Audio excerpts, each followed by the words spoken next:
Cinnamon இல்லாட்டி ஒரு cinnamon கார்டன்னா விஷயங்களை எப்படி மெயின்டைன் பண்ணுறது அப்படிங்கிறத பார்க்கும்போது சிம்பிள் திங். நான் ஒரு சினமன் ட்ரீ வச்சுருக்கேன். ஸோ இந்த சினமன் ட்ரீயில் அதாவது சிலோன் சினமனை தான் இப்போ யூஸ் பண்ணிக்கிட்டு இருக்கோம். ஸோ பெரும்பாலும் தென் எப்படி அதை மெயின்டைன் பண்ணால் சுற்றி புல் வளர்ந்து ஸோ க்ரோ ஆகுறதுக்கான இடம் இல்லாமல் தட் வைஸ் இப்போ இதை எப்படி மெயின்டைன் பண்ணுறது, எப்படி இதை நெக்ஸ்ட் லெவல் கொண்டு போகிறது அப்படின்னு பார்த்தீங்கன்னா, ஃபர்ஸ்ட் ஆஃப் ஆல் நம்ம என்ன செய்யணும்னா இதை சுற்றி சரௌண்டிங்கில் இருக்க இந்த ஏரியாவை அப்படி இல்லாட்டி இந்த புற்களை வந்து க்ளீன் பண்ணோம். எப்படி க்ளீன் பண்ண போகிறோம்னா அந்த பிளான்ட்லேருந்து லைக் இது மேஜர்லி வந்து எல்லா பிளான்ட் ஃப்ரூட்டிங் பிளான்ட் அந்த மாதிரி ஏதாவது நம்ம வளர்க்குற மாதிரி இருந்தாலும் கூட ஸோ ஃபஸ்ட்டு என்ன செய்யணும்னா அந்த பிளான்ட்லேருந்து கிட்டத்தட்ட ஒரு 30 சென்டிமீட்டர் சரி மினிமம், அதாவது ஒரு அடிக்கு வந்து என்ன செய்வோம்னு கேட்டால் we want to clean it well.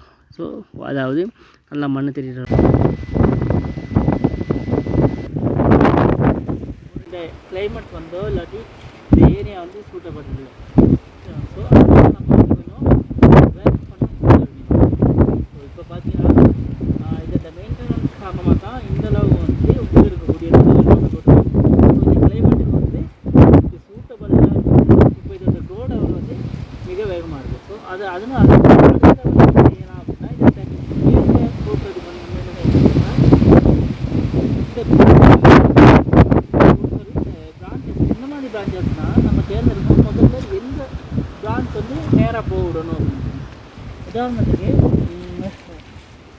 இந்த ட்ரீ தான் இது வந்து தான் நமக்கு எப்படி கட் பண்ணக்கூடிய அளவுக்கு இந்த ட்ரீ தான் போகும். ஸோ இதை நம்ம என்ன செய்யணும்னா இதில் இருக்கக்கூடிய பிரான்ச்சஸில் இந்த சைடில் இருக்கு இல்லையா இதெல்லாம் எக்ஸ்ட்ரா வந்து பிரான்ச்சஸ். ஸோ இதுகளை என்ன செய்யணும் முதல்ல ரிமூவ் பண்ணணும்.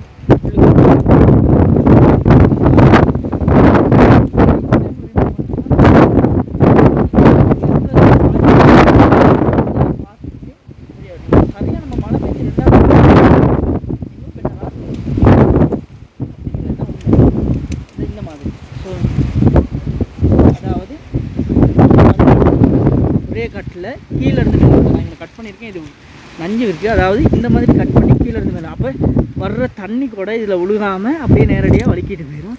ஸோ இதை எப்படி அடுத்த லெவலுக்கு கொண்டு போகலாம் அப்படின்னு பார்க்கணும். அதாவது இந்த மாதிரி க்ரீனஸாக இருக்குல்ல க்ரீனரியாக இருக்கக்கூடிய எப்படி அதனால் இதில் கீழே பார்த்துக்கோங்க. இதெல்லாம் நான் ஏற்கனவே ப்ரூவ் பண்ணிக்கிறேன். ஸோ ப்ரூவ் பண்ணதில் இந்த மாதிரி தேவையில்லாத நேராக போகணும். நேராக போகிறது இது வருது நமக்கு எதுவுமே நேராக போடணும். ஸோ அதனால் இது தேவை வந்து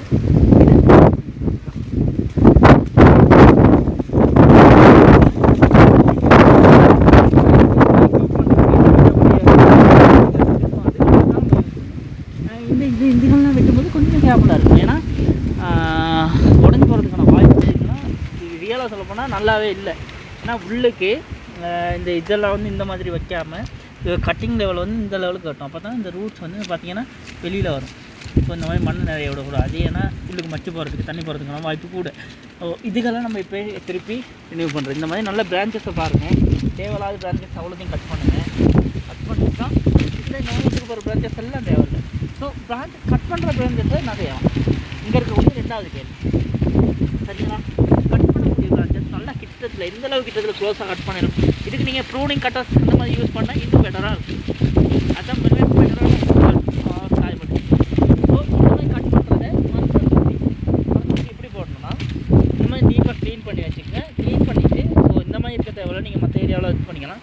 சரியாக ஒரு இந்த மாதிரி ஒரு 2 இன்ச்சு இல்லாட்டி ஒரு 15 இன்ச்சு மேபி ஒரு 1 ஃபீட் இருந்தால் போதும். 1 ஃபீட் இது ஃபுல்லாக தெரிகிற வரைக்கும் வச்சுட்டு இது கட்டினா இந்த ரூட்ஸ் அதே நேரத்தில் இது அப்சர்வ் பண்ணி வச்சுருக்கோம். நைட்ரஜன் பொஸ்பரஸாக இருக்கலாம்.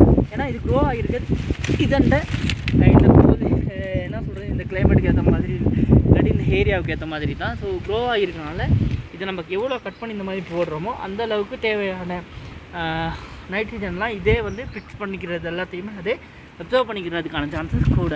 அதனால தான் ஸோ அதனால் இதை நம்ம வேஸ்ட் பண்ண தேவையில்ல. கட் பண்ணியாச்சு. அதை திருப்பி இதே பூமிக்கு அப்படியே நம்ம கீழே போகணும். கட் பண்ணோம் இப்படி 2 பிரான்ச் போகுது, கிட்டத்தட்ட 3 பிரான்ச் போகுது. இதில் எதை சூஸ் பண்ண போகிறோம்? என்னையை பொறுத்தளவில் இந்த நடுவர் இருக்கிறது வந்து பெஸ்ட் இருந்தாலும் இதை சூஸ் பண்ணுறதை விட சாரி இதை சூஸ் பண்ணுறதை விட இதை சூஸ் பண்ணுறது பெட்டர். ஏன்னா இதோட க்ரோ லெவல் வந்து வேறு லெவலுக்கு இருக்குது. அதனால நான் சொல்கிறேன். ரெண்டாவது வந்து அந்த ட்ரீயை கட் பண்ணி 2 மந்த்ஸில் இதை வெட்டலாம், 4 மந்த்ஸில் இதை வெட்டலாம். ஸோ அதை வெட்டி முடிகிறப்ப இதை நமக்கு ப்ரூன் பண்ணுறதுக்கான சான்சஸ் கூட. ஃபஸ்ட் வந்து இதை கட் பண்ணலாம். பார்த்திங்கன்னா இந்த அதாவது இந்த ட்ரீயை பொறுத்தளவில் இதை நம்ம பாவனைக்கு இதை எடுக்கலாம்.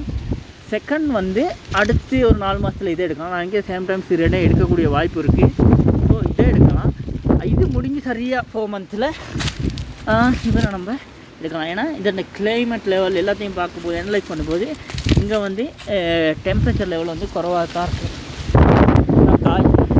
காய் இல்லாட்டி பூக்கிற தருவாயை பார்த்து தான் இந்த ப்ரூனிங் இல்லாட்டி இந்த ஹார்வெஸ்டிங் டைம் எப்போ அப்படிங்கிறத நம்மளால் கண்டுபிடிக்கலாம். ஸோ எவ்வளோக்கு எவ்வளோ பூக்க தோணுதோ அதே ஹார்வெஸ்டிங் டைம். ஸோ இந்த டைம் வந்து ஹார்வெஸ்டிங் டைம்னால தான்